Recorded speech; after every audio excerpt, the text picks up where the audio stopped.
Assalamualaikum warahmatullahi wabarakatuh. Selamat pagi, salam sejahtera untuk kita semua. Pertemuan ke-10 mata kuliah studi kelayakan bisnis akan membahas tentang analisis aspek sumber daya manusia.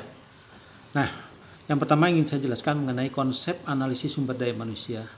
Dalam pelaksanaan kegiatan bisnis itu memerlukan perencanaan yang matang agar tujuan dan harapan yang diinginkan dari bisnis yang akan dijalankan berjalan sesuai dengan jadwal yang telah ditetapkan. Nah, rencana bisnis yang akan dilaksanakan melalui proyek bisnis secara rutin memerlukan analisis kelayakan aspek sumber daya manusia. Kita ketahui bahwa kesiapan tenaga kerja pada suatu bisnis sangat penting, baik itu pada bisnis yang berskala besar, menengah maupun kecil. Juga baik pada bisnis yang pada teknologi maupun bisnis pada tenaga kerja. Nah, oleh karena itu, keberadaan sumber daya manusia pada suatu bisnis perlu dianalisis dalam rangka menjawab pertanyaan, apakah SDM yang dibutuhkan untuk proyek bisnis tersebut dapat diperoleh atau malah sebaliknya. Nah, studi atau analisis yang dilakukan dapat dimulai dari perencanaan sumber daya manusia, kemudian dilanjutkan dengan analisis pekerjaan atau kita sebut terkenal dengan job analysis, kemudian mulai dari rekrutmen, seleksi, pendidikan dan pelatihan, sampai pada pemutusan hubungan kerja atau PHK. Nah, oleh karena itu, kesalahan pada analisis kelayakan sumber daya manusia dapat mengakibatkan bisnis tidak dapat berjalan dengan baik karena dikelola oleh SDM yang tidak kompeten. Nah, oleh karena itu saya ingin menjelaskan tentang tujuan dari analisis sumber daya manusia. Studi atau analisis aspek sumber daya manusia ini di dalam rangka mengetahui apakah dalam pembangunan atau pelaksanaan bisnis sesuai dengan waktu yang direncanakan dan juga berjalan dengan lancar karena adanya SDM yang mampu dan kompeten mengelola bisnis tersebut. Nah, secara spesifik tujuan adanya analisis aspek sumber daya manusia adalah pertama, menganalisis persyaratan dan deskripsi pekerjaan untuk pengembangan atau pembangunan bisnis. Nah, yang kedua, menganalisis jumlah tenaga kerja yang dibutuhkan untuk melaksanakan setiap bagian pekerjaan untuk pengembangan atau pembangunan bisnis. Yang ketiga adalah menganalisis metode pengadaan, rekrutmen, seleksi dan orientasi calon tenaga kerja yang nantinya akan menjalankan bisnis. Dan yang terakhir adalah menganalisis kesiapan tenaga kerja untuk menjalankan bisnis. Nah, dari analisis aspek kelayakan sumber daya manusia, yang pertama tadi saya sampaikan adalah mengenai perencanaan SDM. Nah, dalam mengembangkan dan membangun proyek bisnis, ketersediaan manajer dan staf perlu mendapat perhatian yang cermat.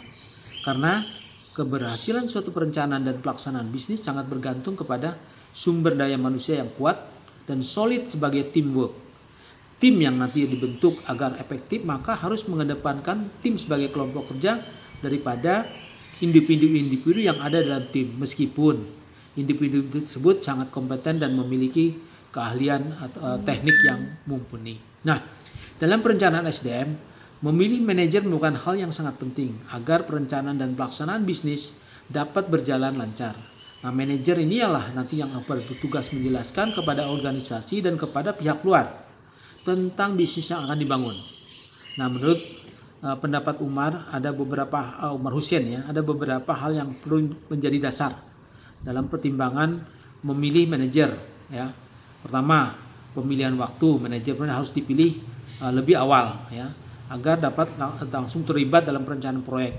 Nah, ini dimaksudkan agar manajer menjadi lebih terikat untuk merealisasikan proyek bisnis. Yang kedua adalah kriteria seleksinya.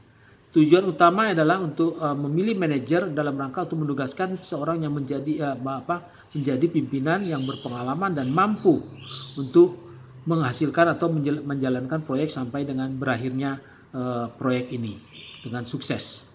Nah, kemudian juga tentunya harus diketahui latar belakang dan pengalaman. Nah, kemudian ada keahlian dan kepemimpinan, Kemudian ada namanya keahlian teknis, kemampuan kehumasan dan kemampuan manajerial. Nah, kemudian tadi dikatakan ada manajer. Nah, kemudian ada yang namanya anggota tim. Nah, dalam kaitan dengan tim, ada kriteria seleksi anggota tim dalam kaitan untuk membentuk teamwork. Nah, secara umum kriteria yang digunakan adalah pertama ya tentunya memiliki kemampuan teknis, kemudian kemampuan berkomunikasi dan membagi tanggung jawab, memiliki komitmen pada tujuan proyek, kemudian memiliki fleksibilitas ya, dapat berpindah dari satu bagian ke bagian yang lain ya. Kemudian memiliki kemampuan untuk memahami dan bekerja berdasarkan jadwal dan pengadaan SDM. Kemudian memiliki kemampuan untuk bekerja lebih dari satu atasan namanya kalau dia dalam teamwork ya. Kemudian bisa juga memiliki kemampuan bekerja tanpa atau di luar daripada struktur formal. Nah, bisa saja tim yang dibentuk adalah tim yang spesial atau bertugas dalam menjalankan tugas-tugas tertentu. Nah, kemudian saya ingin menjelaskan dengan terkait dengan analisis pekerjaan ya, yaitu job analysis. Nah, ini adalah suatu proses untuk menentukan isi suatu pekerjaan melalui cara mengumpulkan, melakukan penilaian dan penyusunan informasi secara sistematis tentang tugas atau duty, tanggung jawab atau responsibility, kemampuan ability dan juga standar kinerja atau performance standar. Dan dengan demikian pekerjaan tersebut dapat dijelaskan atau diberitahukan kepada orang lain. Nah, isi suatu pekerjaan merupakan hasil dari analisis pekerjaan dalam bentuk tertulis. Nah, ini yang disebut dengan namanya job description atau job desk ya, atau deskripsi pekerjaan. Jadi, dalam hal ini job description adalah catatan yang sistematis tentang tugas, wewenang, dan tanggung jawab suatu jabatan tertentu yang didefinisikan berdasarkan fakta-fakta yang ada. Nah, di samping itu tentunya dalam kaitan dengan pekerjaan dapat dikerjakan oleh orang yang tepat, maka diperlukan syarat-syarat yang harus dipenuhi. Nah, ini sebutnya dengan namanya kualifikasi atau spesifikasi pekerjaan. Nah, kualifikasi pekerjaan atau job qualification ini adalah merupakan uraian persyaratan kualitas minimum SDM yang dapat diterima agar dapat menjalankan suatu jabatan dengan baik dan kompeten. Nah, kemudian dalam kaitan dengan rekrutmen ya, ada beberapa cara untuk melakukan rekrutmen. Kemudian kita juga setelah melakukan rekrutmen melakukan seleksi ya, seleksi terhadap orang-orang yang telah kita rekrut. Nah, setelah diseleksi terpilih beberapa orang yang memenuhi persyaratan-persyaratan ya, job qualification dan juga memenuhi persyaratan lainnya, maka nanti dia lakukan namanya orientasi. Artinya karyawan tersebut diperkenalkan kepada lingkungan tempat dia nanti bekerja. Nah, nanti setelah itu barulah dilakukan yang namanya training. Nah, inilah hal-hal yang dalam kaitan dengan analisis sumber daya manusia. Nah, kemudian dalam kaitan dengan analisis sumber daya manusia, ini juga kita akan membahas tentang namanya kompensasi, kemudian juga nanti sampai dengan penilaian kinerja. Nah, nanti di sini bisa dilihat di dalam materi presentasi yang saya berikan. Nah, kemudian saya ingin menjelaskan tentang implikasi dari analisis sumber daya manusia pada studi kelayakan bisnis.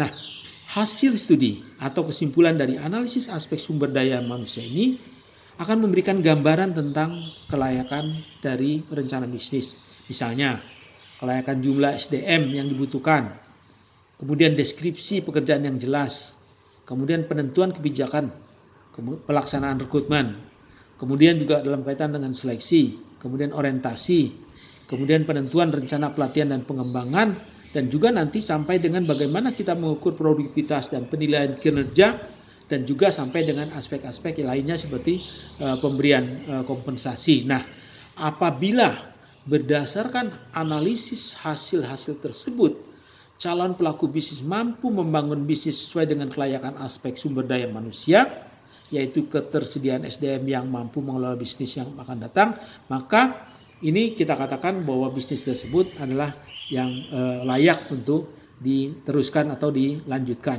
Nah, apabila tidak memenuhi tersebut, tentunya kita bisa melakukan adjustment supaya ini nanti bisa menjadi layak, dan apabila tetap tidak layak, maka bisnis ini tidak perlu dilanjutkan atau dibahas aspek-aspek yang lainnya.